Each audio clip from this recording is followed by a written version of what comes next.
చాలా ప్రశ్నలు మనకు వస్తాయి కదా. అది పరిశుద్ధ గ్రంథంలో నుండైనా, లేదా మన జీవితంలో నుండైనా, లేదా చుట్టూ మనం చూస్తున్న ప్రకృతిలో నుండైనా, లేదా ఈ బాగా చెప్పుకోవాలంటే ఈ భూమి శూన్యంలో ఎలా వేలాడుతుంది అనే ప్రశ్న చాలామందికి వచ్చే ఉంటుంది. లేదా ఆ చంద్రుడు శూన్యంలో అలా ఎలా వేలాడుతున్నాడు అనే ప్రశ్న చాలామందికి వచ్చి ఉంటుంది. ఆ సూర్యుడు అలా ఎలా శూన్యంలో ఉంటున్నాడని చాలామందికి ప్రశ్న వచ్చి ఉంటుంది. దానికి ఎవరైనా ఇంతవరకు సమాధానం చెప్పగలిగారా? ఎవరికి తెలియదు, ఏ మానవునికి తెలియదు. అది ఎలా వేలాడుతుందో ఎవరికి తెలియదు. అది మనిషి జ్ఞానమునకు మించినది కదా. ప్రభు తెలియపరచాలని ఇష్టపడితే ఖచ్చితంగా తెలియపరుస్తారు. నేనేమంటానంటే మన జీవితంలో జరిగే ప్రతి ప్రశ్నకు దేవుడు సమాధానం దాచి ఉంచుతాడు, చెప్పడానికి ఇష్టపడతాడు. ఎవరైతే అడిగి దానిని వెతుకుతారో ఆ ప్రశ్నకు సమాధానాన్ని సంపాదించుకుంటారు.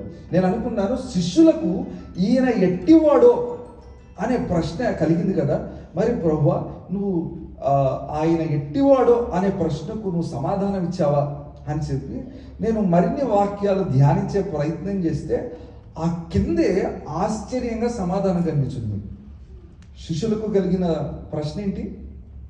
ఈయన ఎట్టివాడో, లేదా ఈయన ఎవరో, లేదా ఈయన ఎక్కడి నుంచి వచ్చాడో, లేదా ఈయన ఎలాంటి వాడో అనే ప్రశ్న కలిగినప్పుడు నేను ప్రార్థించుకొని, ప్రభువా మరి శిష్యులకు ఈ ప్రశ్న వచ్చింది కదా, నీవు సమాధానం ఇచ్చావా అంటే ఆశ్చర్యంగా దేవుడు ఎవరితో సమాధానం ఇచ్చారో తెలుసా?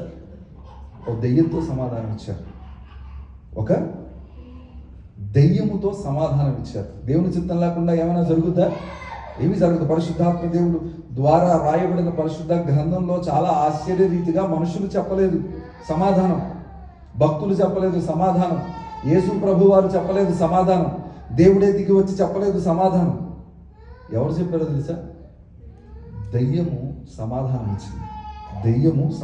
ఇచ్చింది. కింద వచనాన్ని చదువుదాం చూడండి.